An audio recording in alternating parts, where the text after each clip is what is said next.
In the first 4 chapters of Informing Business, our focus was on looking at systems and the nature of the environment faced by decision makers.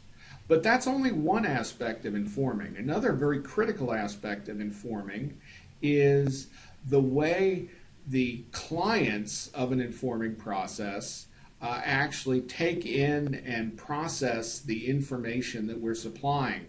So as a consequence, in this chapter and the next couple of chapters that follows, we're going to specifically look at the ways we process information and the types of heuristics, which is to say rules of thumb, that we apply in trying to manage the complexity of the information that is coming in. So let me give a quick overview of what we'll be covering in this mini lecture. First, we'll take a quick look at the human cognitive architecture and its components. We'll then take another look at this notion of a problem space that we first introduced when we talked about complexity. We'll then talk about some fundamental drives that we have that tend to influence our behavior, particularly when we are dealing with unfamiliar contexts. We'll talk about some of the various heuristics we use in solving unfamiliar problems. We'll introduce the economic notion of utility as a way of making choices. This leads to a basic problem-solving architecture. We begin with an environment or perhaps an informer. The individual wants to be informed. As information enters the human mind, it goes into an area that we refer to as working memory. And working memory is basically where we do all our information processing.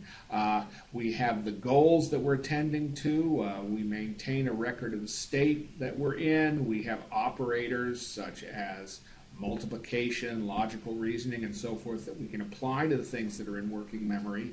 But working memory is very, very limited in capacity. In the human mind, it's somewhere between 4 and 7 distinct elements can be handled in working memory at any given time. And that means that shortage of working memory is one of the major challenges we face in our cognitive architecture. And anyone who has tried to do mental math in their head has recognized the feeling that you get when you are working in working memory. Now, obviously, we can't store all our knowledge in working memory, so we need to have long-term memory. And when we're talking about problem solving, we probably have a whole variety of problem spaces that we store in long-term memory. And when we decide to process something, we select a particular problem space and we put pieces of it into working memory and move it back and forth. And when we are running into real capacity limitations, we use tricks such as writing down information that allows us to discard and move stuff back into working memory without having to keep it all going at the same time. And when we talk about the acquisition of expertise, we'll talk about some of the tricks that we use to increase the effective capacity of working memory, even though we do not affect its actual capacity. In addition to describing the human problem-solving architecture, it is useful to classify the types of problems you run into. And a particular classification that has been used since the 1950s is the notion of levels of task structure. And in a very simple way, you can think of any task that can be performed entirely within a problem space. In other words, which can be represented entirely symbolically with rules and symbols and so forth, is what we call a structured task. By definition, any task that can be performed completely by a computer is structured. And what is actually structured is not so much the task itself, but the protocol used for performing the task. So if you've got a complete protocol that from start to end tells you what to do every step of the way, then you're dealing with a structured task. Now at the other extreme, we have tasks for which there is no task-specific protocol at all. This is an unstructured task. Here, we're relying entirely on past experience, often with very different tasks. This is a case where you have a high level of unfamiliarity. Unstructured and structured tends to fit the familiar-unfamiliar continuum reasonably well. So an unstructured task is one that you don't really have any symbolic representation for. You have to deal with it entirely on intuition because you don't have any rules. In the middle, you've got semi-structured tasks. And the semi-structured tasks basically are tasks for which we've got fragments of protocol, but from time to time we're forced to rely on experience and intuition because we don't have rules. A good example of a task that's semi-structured might be something like playing chess. Because when you're playing chess, there are certain patterns that you have already memorized, familiar openings and so forth. But on the other hand, not every game ends the same way, and there comes a point where you end up having to make decisions and you can't rely that heavily on past experience. You have to start using what's in your mind. So basically the continuum of tasks goes from structured, completely represented symbolically, to unstructured, really you don't have a symbolic representation or protocol that fits, and semi-structure where you tend to move back and forth. Now, when we start dealing with tasks that are semi-structured or unstructured, one of the challenges is, as we say, we don't have any particular rules. But the fact that we don't have rules for making some of our decisions doesn't preclude us from making decisions. And Lawrence and Noria have argued that a lot of what we do is based upon 4 fundamental drives that they postulate determines our behavior, particularly in those situations where we don't have pre-existing rules that we can follow. And these drives are the drive to acquire. So when we look at a problem, if we believe a certain course of action will lead to acquisition, then that action becomes more likely. We have the desire to bond. We like to interact with other individuals. As I'll talk about in later chapters, this desire to bond actually may be closely related to the desire to imitate, and imitation is a very good strategy when you exist on a rugged fitness landscape. Another drive is the drive to learn, and obviously this would be a strong survival drive. If your competitive advantage in a wilderness environment is that you're smarter and more capable of learning than the other animals out there. So that drive tends to be built into human beings. And finally, there is the drive to defend. Very often, it is easier to keep resources than find new resources. So defending becomes a very important activity if you want to succeed over the long run. So these 4 fundamental drives can, in fact, help us make decisions where rules for making that decision do not otherwise exist. Just to give an illustration of drive-oriented behavior in an unfamiliar situation, there's a wonderful example in Bronfman about a professor at Harvard Business School who used to give students a particular exercise which I believe is as close to evil as is likely to occur in the classroom. So the exercise starts out as follows. The professor holds out a $20 bill and gives students the opportunity to bid for it. Relatively simple. And the rules of this are very simple. The winner gets the $20, paying whatever he or she agreed to pay for it. The second highest bidder has to pay the amount of his or her bid to charity. So these are very simple rules, but this is an unfamiliar context. And what actually happens when you have this situation is sort of interesting. So you might want to pause the video for a few moments and think about what you think this rule is going to produce.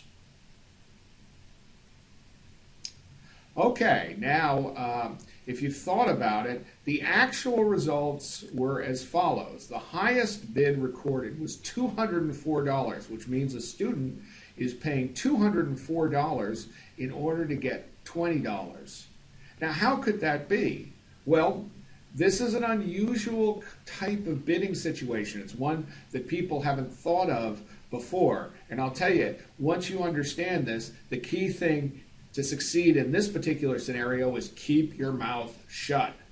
But the plausible explanation is that the desire to acquire, which is to get that $20 bills ideally for less than $20, becomes pitted against the desire to offend, because soon as two people enter this bidding situation, what happens is that you will essentially, the desire to defend becomes extremely strong, because that second bidder is going to lose all that money unless he or she bids higher than the first bidder.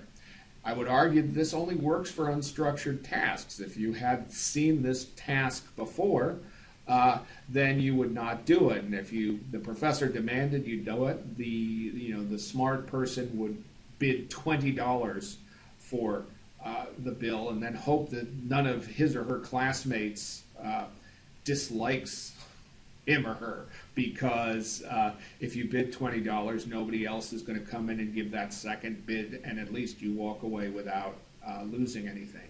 But otherwise, this is a game that you do not want to enter. And this is exactly the type of thing that can happen when you're dealing with drive-directed behavior in unstructured tasks. The term heuristics applies to essentially rules of thumb that we use in place of actual logically determined or mathematically optimal rules. And heuristics basically have two purposes.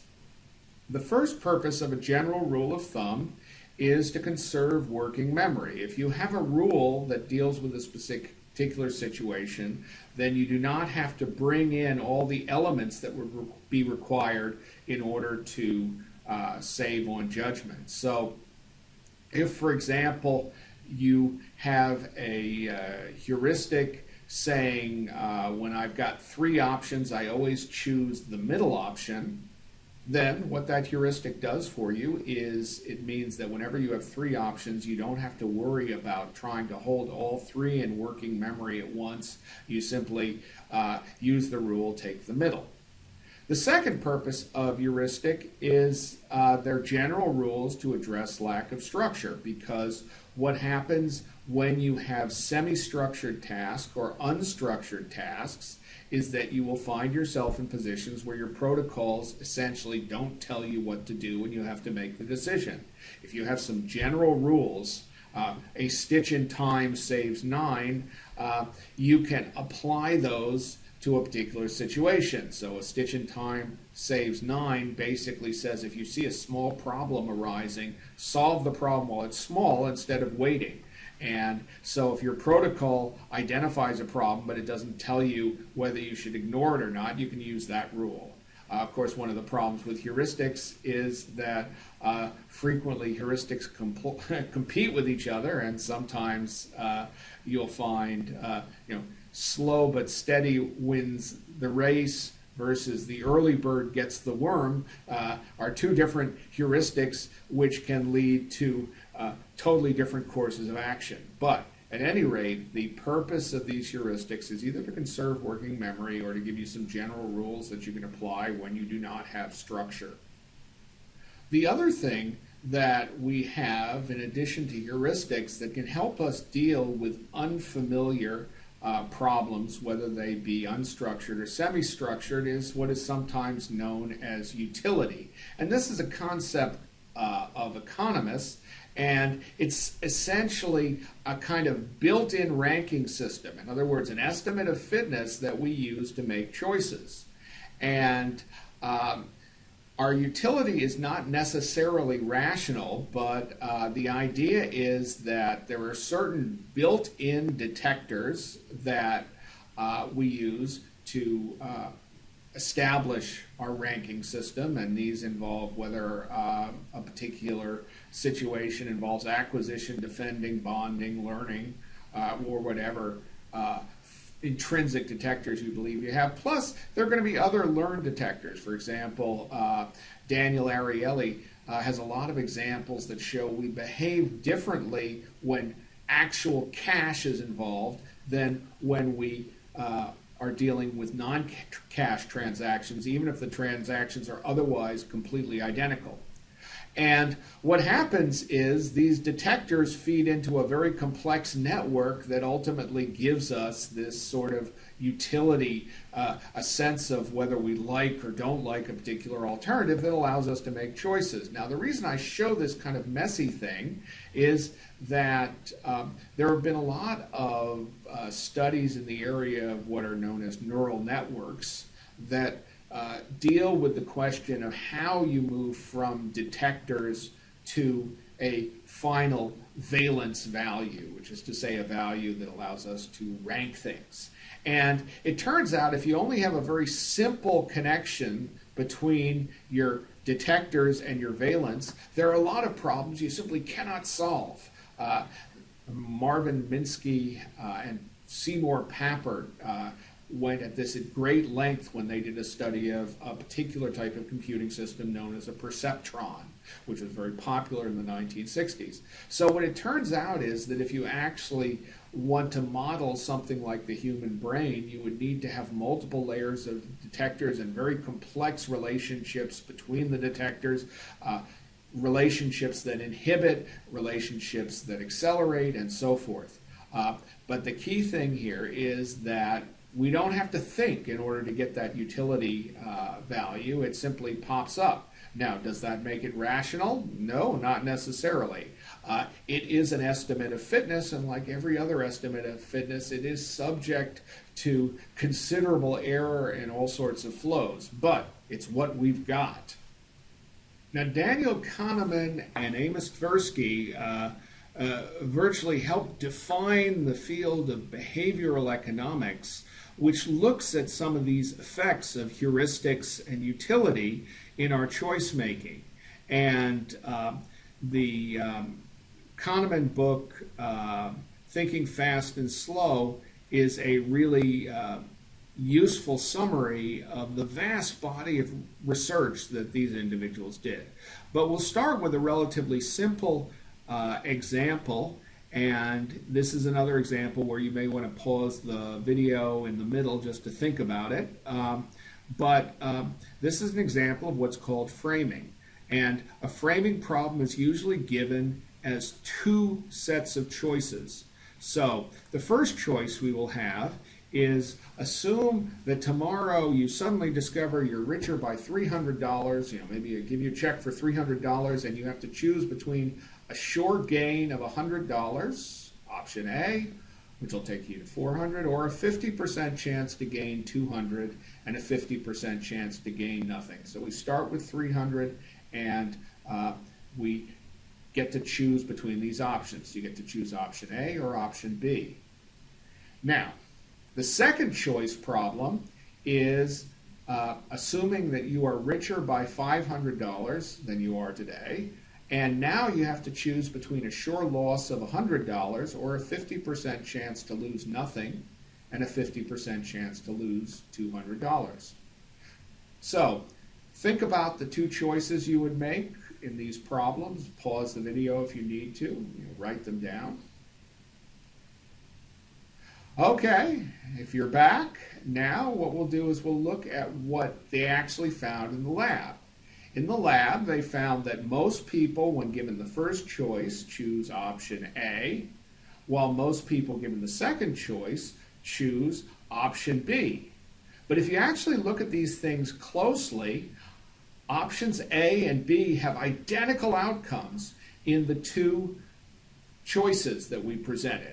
They're absolutely the same, so these numbers should be the same. We're not going to say which preference is rational or which preference is not rational. What we will say is if you choose A in one, you should choose A in the other. The reason that they don't is the way they're framed. This one, the second choice is framed in terms of a loss. The first choice is framed in terms of a gain.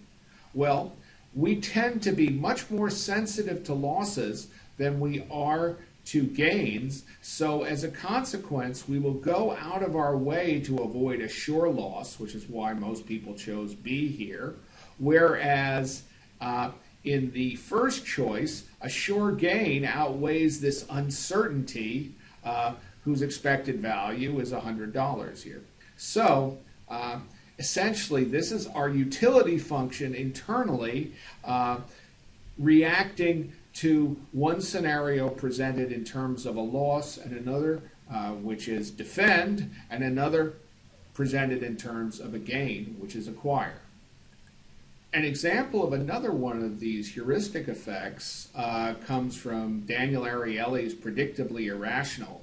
And it involves William Sonoma, who first introduced their home bread machine for $275, and consumers were generally not interested. Response was much, much lower than they expected. So, in fact, they really had no idea what a home bread baking machine was under any circumstances. So William Sonoma did the following.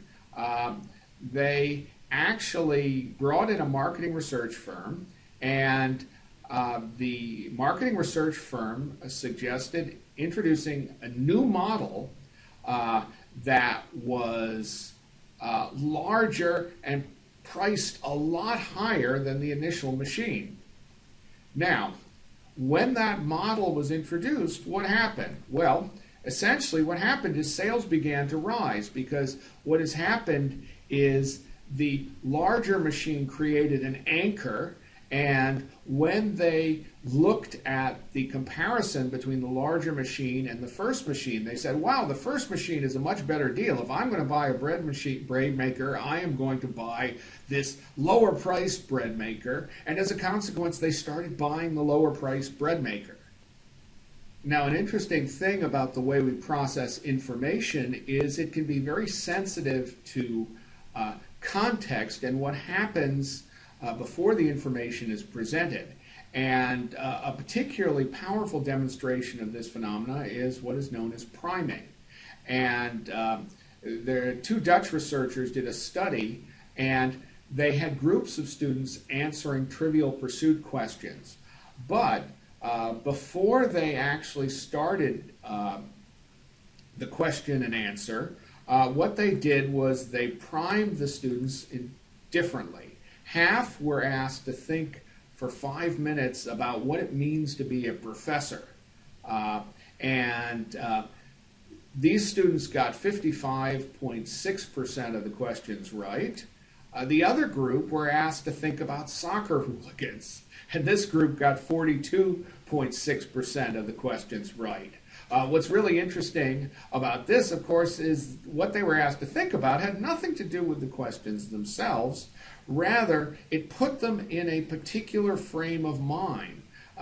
There's no evidence that the professor group knew any more than the soccer hooligan group. They simply had been put into a state of mind by thinking about professors. And this was cited in Malcolm Gladwell's book, Blink.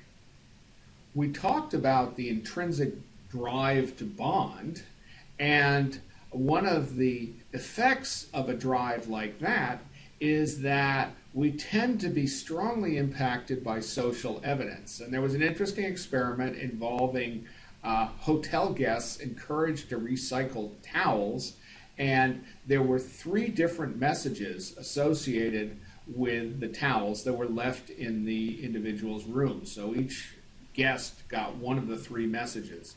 The first involved helping save the environment. The second involved partnering with the hotel to save the environment. And the third involved joining your fellow guests in helping to save the environment. And the wording here was that 75% of guests who were asked to participate actually recycle their towels by using them more than once. As it turns out, the impact of the third message was much, much stronger than the impact of the previous two messages. Specifically, 38% recycled with the first, 36% with the second, and 48% complied with that final message. A really interesting example of the desire to defend can be found in something known as the endowment effect, that we value what we have more than we value what we do not have.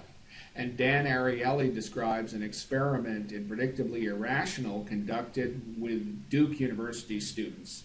And there had been a lottery for tickets to the Final Four. And so lotteries are great because they basically randomize the group who got the tickets versus the group who did not have the tickets.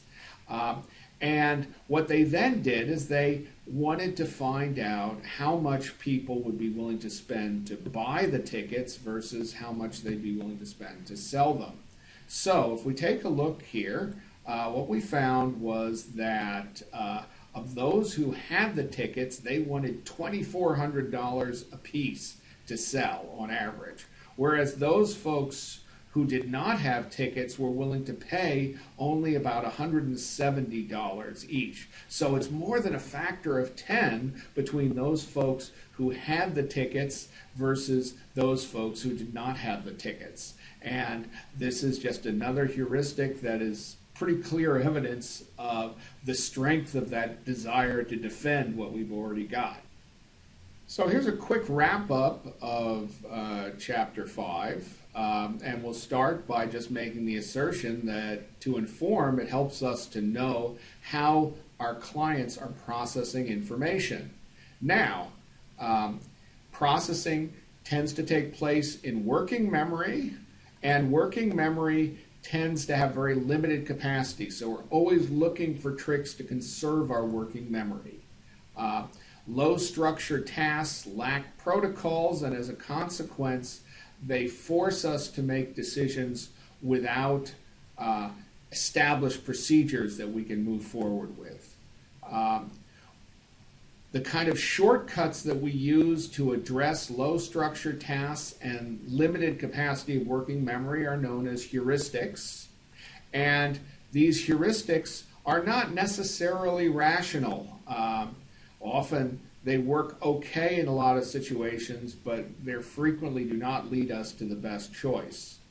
Now, the most important thing here, and we'll be focusing on this in the next chapter, is that this fact that we have heuristics, that we have utility, and limited working memory are all things that are completely relevant to informing processes, because to be successful in informing, people have to accept the message that we send, and if they conflict with our heuristics, our utility, or overload working memory, we are not going to get effective informing.